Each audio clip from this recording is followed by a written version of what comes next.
Welcome into episode 4 of Tap and Eagle. Just golf talk, no gimmies. I'm Nick Cousin alongside Fernando Palomares. More golf to talk about this week, Fernando. Are we excited? Very excited. How y'all doing? Thank you for tuning in. It's been a great week in golf. Scotty did it again, man. Yeah, let's get right into that. Scottie Scheffler wins the American Express, his 20th PGA Tour win, the youngest golfer to reach 20 PGA Tour wins since Tiger, and the first to reach 40 wins on the PGA Tour since Rory McIlroy in 2022. Just incredible stuff out here, Fernando, by Scottie Scheffler. And he's already 5 more wins away from that bet we talked about last week where, if you bet for his over 5.5, minus 125 odds, here we are. Seems like a good bet now. Yeah, yeah. After watching him play last week, he started just hot out of the bat, like 9 birdies on the first day, and on the last day on the stadium course, which is supposed to be hard, he just annihilated the competition. He shot like 6 under with a double bogey on 17 to win by 4. Some of the best shots you could ask for. Did you see how many tapping birdies he had? He had like 5 tapping birdies. I saw some crazy stat where he had like 12 or 13 putts that were only a couple feet from the hole. Like, it was crazy. And Blades and Brown, he couldn't do anything against him. And Siwoo Kim, they couldn't stand they didn't stand a chance. The thing is like Scotty is like a calm player, right? But I think what is like most like his dangerous weapon is like just by the way he plays intimidates other golfers on tour. Like you just see on the leaderboard, oh gosh, Scotty has a 4-shot lead. I'm not gonna be able to catch up to this guy. Am I right about this, Fernando? Is that why he's such a intimidating golfer out there? Yeah, definitely intimidating. If you have a guy like Siwoo Kim, he was like minus 22 after 3 days, and he ended up shooting like +1. That's because of Scotty. That's because he had in front a player that nobody can stand a chance at right now. And the fact that like Blades Brown, he's 18 years old. I had him to win before the event. He was like plus 25,000 on the odds, but he ended up being like tied for 18 or something, tied for 13. Still like a great showing by the kid. Not bad. And Scheffler's win was by 4 shots, but that kind of really opened up the field for that second place spot. There was a 3-way tie for second between Ryan Gerard, who was one of your picks last week. I'll bring that up. Andrew Putnam and Jason Day. Jason Day was up there as well. What do we like about these 3 golfers' performance over the weekend, Fernando, especially that final round? We knew Ryan Gerard was the pick this week. I picked him. I picked him to finish top 5. He came up clutch for me. That was my only winning bet on this event. I also had Sahiti Gala top 5. He was top 10. Not good enough, but I'll take this win. Jason Day, great to see him back. He shot 9 under the first day on the stadium course, which was the toughest of the 3 courses this week. And Andrew Putnam, I have him on my picks this week at the Farmers. That's a good pick. We already mentioned Blades Brown, but besides Scotty winning, this is the story of the weekend by far. 18 years old, played the Korn Ferry event in the Bahamas, finished Wednesday, flew overnight to California Thursday, made the cut, played 8 consecutive rounds of golf. And if you want some history here, Fernando, I got it for you. He's the he's the first golfer in modern history to play 8 competitive rounds between the PGA and Korn Ferry Tour. And when he shot that 60 in the second round, he was the youngest golfer to shoot that low a score on the PGA Tour since, guess who? Scottie Scheffler. Scottie. Any great stat includes Scottie. Just like any great stat used to include Tiger, now it also includes Scottie. Scottie has won 7 out of the last 13 tournaments 14 out of the last 32 tournaments. He's skyrocketed into this Hall of Famer. He could retire today. He'll be top 10 players. I don't know. I mean, it just seems like he's taking over the game. And Blades Brown, I think he was very lucky to play with Scottie and watch him play this kind of golf. I think it's going to inspire him into this next level. Just like Scottie remembers playing with Tiger back in the day in Augusta when Tiger made a 10 on number 12, and then he ended up having like 7 straight birdies. Remember, like this Crazy, yeah. this was that round for Blades. Blades right back at it too on the Corn Ferry. He's back in South America to play in Panama this weekend. Just an incredible run for this 18-year-old Blades Brown. Decided to turn pro instead of go to college, and that's looking like a good decision as well. He was 2 over in the final round, and he said after the round too, he just could pinch himself having to play with Scottie, and also could write a book about the experience. What did you enjoy about the Blades Brown experience this weekend, Fernando? Yeah, just such a great story. He had a putt for 59. That second day, he hit a brilliant shot to like 6 feet, and it didn't drop. But he still hung in there on Saturday. I mean, he didn't blow it on Sunday. Scotty was practically unbeatable, but I'm sure he's gonna make it to the PGA Tour after this year. Looking like it. Really looking like it. I mean, you're playing 18 years old like that, you have a chance. Oh, yeah. Another big winner this weekend, Patrick Reed, Captain America, wins the Dubai Desert Classic. He shot a bogey-free 66 to lead after round 2 and never took it back after that. It's his 4th DP World Tour win. His last 2 starts, he had top 10 finishes here. He was really good on that course, and he even said this week he just loved the way the greens looked, and he took advantage. Man, Patrick Reed continues to be such a compelling story in golf. Ever since he was in college, people called him a cheater. They kicked him out of the university in Augusta. He then changed to the other university in Augusta and beat them in the national championships against Peter Uline. Then he ended up winning the Masters in Augusta, and he just keeps getting better. One of the best short games ever. People compare him to Seve Ballesteros. I mean, imagine how good he is around the greens. Such delicate hands. And maybe he's a misunderstood character, but he really backs that talk, because last week he was saying that he wanted to go back to the PGA Tour. This week he wins against the stacked field in Dubai in tough conditions. It was raining. I mean, some people shot a lot of over par, and this week he's going back at it in Bahrain. Maybe try to earn his PGA Tour card via the DP World Tour. And interesting you bring that up, Fernando, because he also said after winning he has not re-signed with Live Tour yet, and Live starts in February coming up here. So maybe, like you said, he just finishes top 10 of the World Tour this year and gets back on the PGA Tour. Like he said, he said PGA Tour still has the best and most competitive golfers on their tour. So maybe like Brooks, maybe we see Patrick Reed here coming onto the tour next year, finishing top 10 on the DP World Tour first. Yeah, I mean, we don't know if the PGA wants him back. They're already making such a fuss about Brooks coming back. Like, if you look at the pairings for the Farmers, normally the event has like 144 players, but they didn't want to take away the spot of somebody else to replace Brooks with. So they ended up adding Brooks, that's a 145th player, but then added another 2 players to make it 147. So there were paired in threesomes. Yeah, Lanto Griffin, one of those players that gets to be in the field. But we'll get more into that and Brooks and the reaction that players have had a little later on.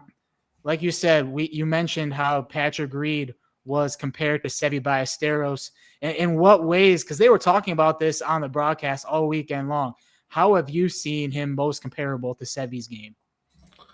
Well, I watched an interview that Patrick said that he personally didn't meet Seve, but I think people talk about the way he can control the ball. Like Tiger said, Seve taught him how to hit a chip and make the ball roll straight. Because usually, the players, even in short shots, like a chip or a pitch, they make the ball roll like from left to right or right to left. But Seve, what made him better was that he dominated the ball going rolling straight. And I think Patrick does a great job with that as well. I mean, you can see him with the tough lies. He's there with the bunker shots. Looks like he's gonna make it every single time. How many times have we watched him make a whole lot from the sand? Like A so lot, many a times. lot. Yeah. He works in his short game, and maybe Phil Mickelson has given him a lot of advice. Maybe that's why he joined Live in the first place. But it's interesting that he hasn't signed, especially with Thomas Detry now. That his team is better now because of Thomas, I think. But DJ also resigned, so maybe he just trying to get more money. Maybe that's people are talking about that with Bryson too. Maybe they're using this, welcome back, exemption to the PGA Tour as leverage for Bryson to get more money from Live. We'll see what all happens there. Live always has its drama. You wanted to touch on one more thing from the Dubai Desert Classic and Spain's David Puig, the penalty in the sand that you say was not a penalty. Man, did you see it? Like on hole number 18, the 72nd hole on Sunday, he was tied for third. He hit it out of a fairway bunker shot, normal shot, and then the DP World Tour officials say that after reviewing the footage, he has a two-shot penalty. Do you know how much that cost him? Over $320,000 and 20 spots on the official World ranking, and he didn't even touch the sand. Some people speculate that it may have been because last week the Fireballs, which David Puig is a part of on Live, they posted like his top three finish last week. They blurred out the Nacho Elvira, who was a champion. So some people say that maybe it was disrespectful to the DP World Tour, and maybe that's why they sanctioned him, but we'll never know. I think it was an unfair penalty. If that's the case, that's salty, as we would say. That's very, very salty. Very, very salty. We did see, though, a name that we haven't seen on a leaderboard in a long time. Francesco Molinari led this tournament in Dubai after the first round, and it was also his lowest score in a big tournament since 2017. We love to see it. We love Francesco, man. People forget he was the best player in the world. But when he Oh, won yeah. the Open, he almost won the Masters in 2019.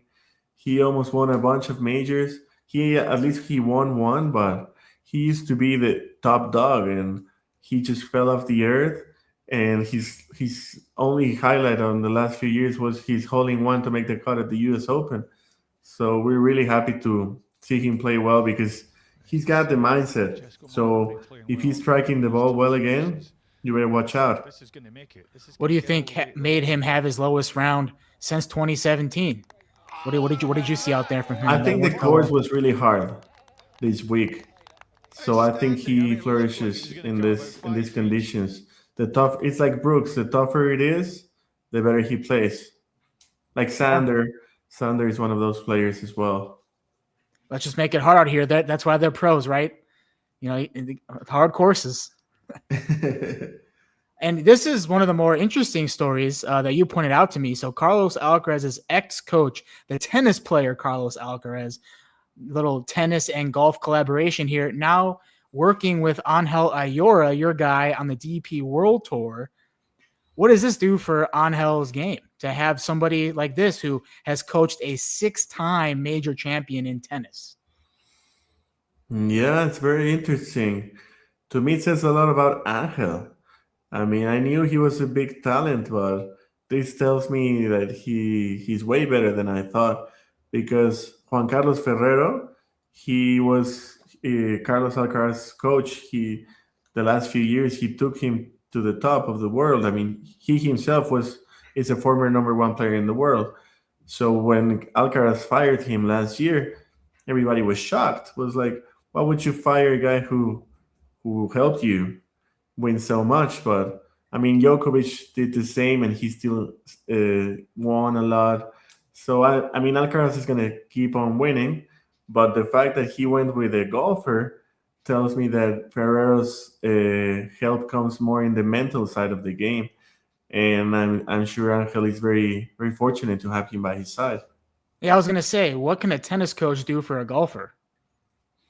I guess it's just like it's an individual sport, maybe more like a psychological like belief, like he can be there on a Sunday in a major contending.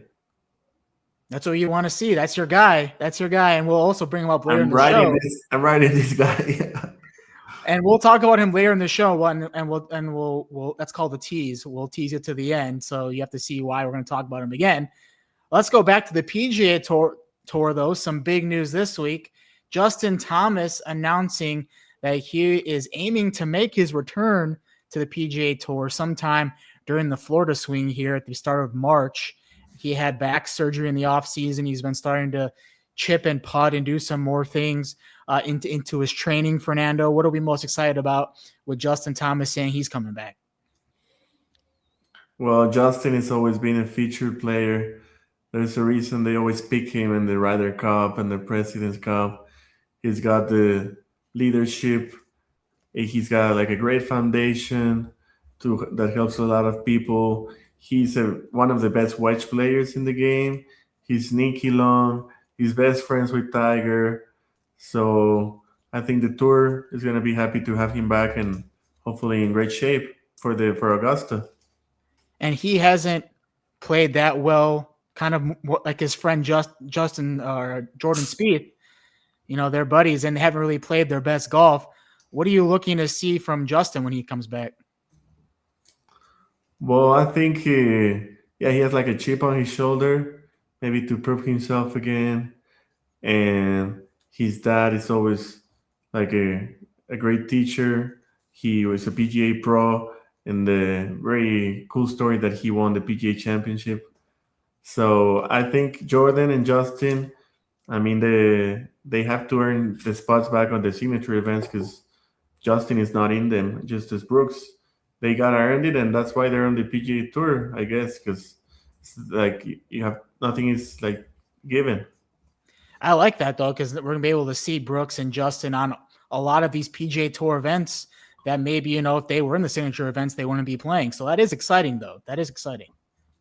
Yeah, some of these regular events start to get more attractive with this.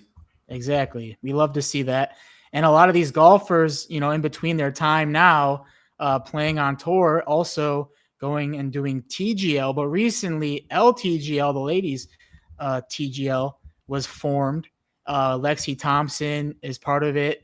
But this week, Nelly Korda, she's number one golfer in the world. She came out and said this is a missed opportunity because it's a single ladies team, not mixed with the male professionals. And she said because of that, it's a missed opportunity. And it would be awesome though, Fernando. Like I'd love to see like Nelly paired up with Tiger, maybe Charlie Hall's on the team. And it would be an exciting opportunity that is missed. So I would agree with what Nelly had to say. What about you? Yeah, I totally agree with Nelly. I mean, why wouldn't you want to watch Tiger and Nelly play against Rory and Lexi? That's 100 times better than watching Tiger and Tom Kim against Rory and Michael Thorbjornsen. And Nelly even said like, you know, I can outdrive some of these guys, and I'm sure she would. She can outplay a lot of these guys. Oh yeah, big even time. From the same teams. Yeah. Like I need to see more of her like going on YouTube maybe and you know challenging some of them and beating them. That would be it. And she deserves to be paid just like the guys. She's just as good. Oh yeah. She's exciting to watch every single time she's out there on the LPGA tour. You know she's like in a major. You know she's automatically in contention. That's how good she is. She's dominating.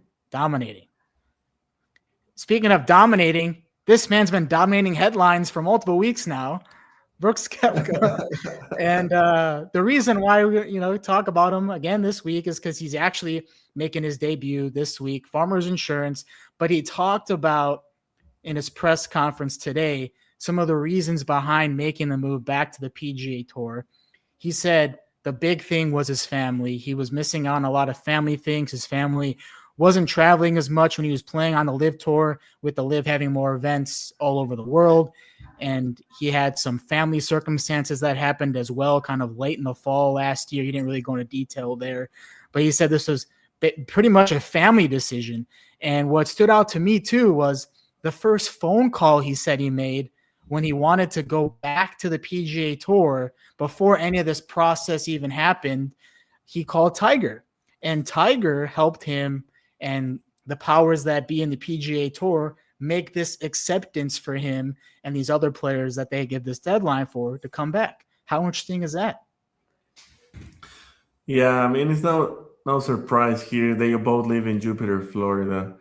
They just stare at each other across the pond, fishing. They're like, "Hey, dude, what's up? When are you coming back?" And this guy is like, "I don't know, man. It's a bit tricky. Can you help me out with the contract?" And Tiger is one of the presidents on the board with Adam Scott and Rory. And I mean, I'm sure if they play together on the weekends, why wouldn't they want to play together like on the regular season? Especially because they won Brooks playing the Ryder Cup after losing again to Europe last year. And I'm sure, I mean, they both sponsored by Nike. So I guess it was just a matter of time. Somebody made a move like this. And yeah, finally he's debuting back, and he's playing with Ludwig Oberg and Max Homa, both Cali local guys. So I'm sure it's going to be a big crowd following them, and we'll love to see it.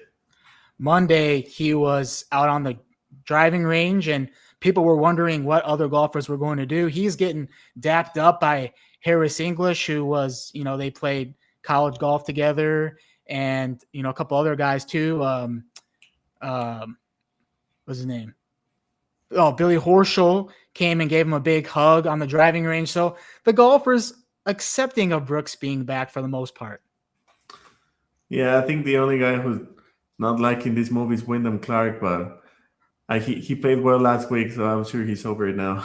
Yeah, he just doesn't have to go near Brooks. That's how it works. Keep your distance. We wanted Wyndham Clark versus Brooks Koepka on Sunday. There you go. And speaking of, this is big deal in the United States that the Farmers Insurance is airing on ESPN for the early round coverage on Thursday and Friday. For those who don't know, I was telling Fernando, to watch the early round coverage, if you don't have Golf Channel, you have to pay for ESPN Plus, a subscription service, to watch the golf. So this is a big deal to have it on the network. And it's also, we know that ESPN does the Masters, early rounds, and everything, but this is the first time that ESPN is broadcasting a non-major in the early rounds in 20 years. And we know why. And we know why it is, because Brooks is making his return. Man, it seems like we've been talking about him forever, but this makes sense. Like if this is happening for the first time in 20 years, and it is a big thing. So yeah, we'll be tuning in. And it's kind of they were talking about this on Golf Channel today. Todd Lewis and Rex Hodler, they were talking about how, this is kind of the PGA Tour is kind of showing these LIV guys, hey, if you're gonna come back, we're gonna show you how much of a star you are. They're kind of trying to show off Brooks here, right? Am I right about this? Yeah. Maybe this is a message directed straight to John Ram and Bryson and Cam Smith. Yeah, well, they're trying to show, hey, you're still relevant out here. We still like you, even though there's all that tension that is going on. It never ends. This story. I love it. Let's look ahead. Let's look ahead. Farmers Insurance, the favorite, the hometown guy from San Diego. This is in Torrey Pines in La Jolla, just outside San Diego. Xander Schauffele, plus 1,300 as the favorite. What do we like about Xander Schauffele this week, Fernando? Debut on the PGA Tour this week. Yeah, I mean, some people think that he didn't do that good last year, but if you look at the stats, he was there. He was like top 10 scoring average. He hits it long, especially on this Torrey Pines South course. It's like 7,700 yards long, super long. The rough is long, and but Sander, like you said, he's local. He knows how to play these courses. The North Course by Reese Jones, remodeled by Tom Weiskopf. I think it suits his game well ever since he's been working with Chris Como. He has shortened his swing, and I think he's more consistent now. He's one of the best putters on tour. I don't know why he doesn't play more. Maybe he does like the Tiger strategy to like pick at certain moments. And I think Sander is a good bet this week. We'll see if the hometown guy wins in his first start on tour this year. Who else do you like? Because this week is interesting. They're playing the two courses there. The weekend is the South course, and the first two rounds on the North course. So who else are you looking at this weekend, Fernando? Well, I like Andrew Putnam. He finished tied for second last week. I think he's a great pick. Obviously, I mean Ryan Gerard just keeps showing up. Yeah. He's hot. He's as hot as they come. But I mean, there's so many other players. I also have like Justin Hastings. He's playing on a sponsor exemption. He won the Latin American Amateur Championship last year, and he's just such a good player. I'm amazed by how good he is. And Sam Stevens, he's been knocking on the door. And Patrick Rogers, he has like so many top tens. He's bound to win. There What we go. about We'll you? see. We'll get to the picks at the end. I'm just throwing out some names because you watch all these guys, you know. So just give some people to watch out there other than the guys like Xander Schauffele and the favorites. Jake Knapp as well. I think Yeah, he's yeah. really long for this course. You need length. And Gary Higo, he's also been trending very nicely. Let's also talk about more about your guy. This is what I was teasing before on Ángel Ayora. Why we're teasing him? Well, this is because he is one of the favorites at Bahrain this weekend on the DP World Tour, along with Jayden Schaper, plus 1,300. They're the favorites, Fernando. Yeah, Jaden, I bet on him to finish top 10 last week in Dubai. And he helped me win there. So he won twice last year, back to back, out of nowhere. He's already top 50 in the world. I mean, the official world golf rankings, which we all know they're not really official at all. But he's such a great player. I'm not surprised he's in the top here. We also have my guy Laurie Cantor. Of Finally, course, yeah. we have Daniel Hillier, who's been playing great. Then the Kiwi from New Zealand. We have Sergio Garcia playing. I mean, Sergio has been playing amazing the last few years. So I wouldn't be baffled by him winning here. We also have Patrick Harrington. He loves his plays. Dylan Fritelli. He's been playing better. He's playing as well. Andy Sullivan finished top 10 for the first time in like 6 years last week. Wow, yeah. We have the Chinese phenom, Yang Hu Su, 17 years old, and he's already the best player in the China Tour, Wow. making his debut on the DP World Tour. So we can expect great things from him, and well, so many good players as well. Your guy on hell, I was telling you he was the favorite, and you're like, wow. Why do you think he's the favorite? Well, you mean Ayora? Yeah, Ayora, yeah. Well, I think that he's added team like Juan Carlos Ferrero, the guy you were talking about, his new trainer. I think people are taking that very seriously because he didn't jump on Alcaraz. Like it was a whole deal that he had to accept being Alcaraz's coach. Like this guy's elite. We'll see how it shows out this week. And I know you're going to be watching. You're going to be watching your guy out there. I know for sure. Let's now make this official. You gave us some names to watch, but let's officially make our weekend picks. I'll start this week since you went last week. You can give your reaction to my picks and then give yours. So first, for the PGA Tour this weekend, my first pick, I'll give two. Patrick Cantlay is my pick this week. He had a T13 last week and 4 sub-70 rounds. I think he's playing some good golf right now, and he can carry that momentum into this week, and also a California guy as well. So he's used to playing those conditions in those California courses. And more of my dark horse pick, Taylor Pendrith, the Canadian, never missed a cut in 4 tries in this tournament. And the last 2 finishes he had were top 10s, and already has a top 10 this season back in the first event in Hawaii. Wow. Those are great picks. Taylor Pendrith is one of the best putters in the game. Yeah. So, yeah, man, you're definitely good with those.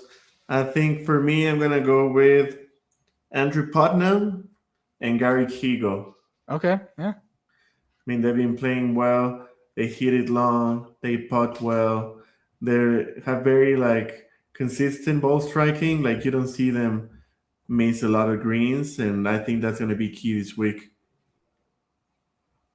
We'll see if it happens.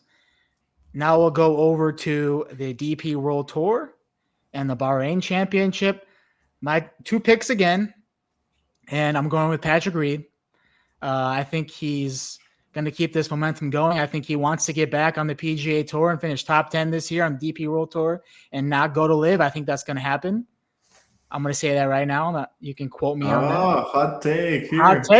Hot take. I think he's going to – I think it's because of what he said. He said it's still the most competitive tour. So I think I think this is his motivation to keep winning. So I think, he's already got 1 win under his belt. He's going to keep it going. And my more dark horse pick, and you were telling me how to pronounce this. I'm going to say the Frenchman. I'm going to see if I say Julian Guerrier. That's good. Yeah. So he's been third place the last 2 tournaments, or I should say the first 2 tournaments of the year. So playing really good golf right now. And the last 2 times he played in this tournament, the last 2 years, a top 20 and a top 10. So this is a good course for him. Those are my picks. Man, great picks. I mean, as much as I love Ángel and Jayden, Patrick has to be the favorite here. Yeah. I don't know why he's not the favorite. I think he's definitely that makes him an even better pick for this week. Yeah. There you go. Put your money on that. Yeah, I think I would bet on Martin Cobra, the French guy. We like the French players out here. He was the rookie of the year last year on the DP World Tour, and so I think Martin suits him well this course. And maybe my other pick would be Niklas Norgard as well. He's such a long player, man. He has 190 miles per hour ball speed every single time. He's very fit, and I think his breakthrough is about to come. We'll see about the breakthrough. Fernando's been on. He's been on. If he hasn't picked winners yet, but he's picked Chris Goddard. He did. He picked Chris Goddard, but he has picked a lot of the golfers who have finished top 10 or top 5 this year. So don't pay attention to my picks. Pay attention to Fernando's picks. I think I'm gonna start betting more on top 10s because I've had a few close calls with top 5s. So I'm just gonna go a bit more less risk, and bet more on top 10s with these guys. That's the way to go with betting top 10. For sure. And then we'll count my picks as soon as Patrick Reed wins again, or Patrick Cantlay wins, or Taylor Pendrith wins. We'll start saying my picks matter. But for those listening and who've tuned in every week, because we've had at least 3 subscribers every episode, 3 or more. After the first episode, it was 17, but since then it's been 3 or more subscribers every episode. So we know we're getting new eyes on this. So all the new people watching, use Fernando for your picks this weekend and win some money. Well, I mean, your picks are looking great this week as well, so wouldn't count them out at all. We'll see if our picks go well this weekend like they have so far as top finishes go. And we'll put them below. You guys can all comment. And if you don't like our picks, you can tell us. If you do like our picks, you can tell us. We want to welcome everybody in and have this be a fun community like we were talking about last episode, where we can engage with you and just talk about golf. Golf is fun. We love talking about it. Yeah, we love playing golf. We love watching golf, especially these guys. They just make it seem so easy. Scottie Scheffler, one of the best rounds I've ever seen, and in such a tough course like the Pete Dye Stadium course. If you've ever played like a Pete Dye course, you know that it's very penalizing. That if you missed a shot here and there, you're gonna make it bogey or worse. And Scottie just humiliated that course. How many more times will Scottie win this year? If he does, we'll just keep talking about him, because that's just, that's how Scottie is. And of course, Brooks back on the PGA Tour this weekend. Lots of eyes will be on California and San Diego this weekend. And we'll be talking about it all next Wednesday. We'll see you then. See you guys. Have a good one.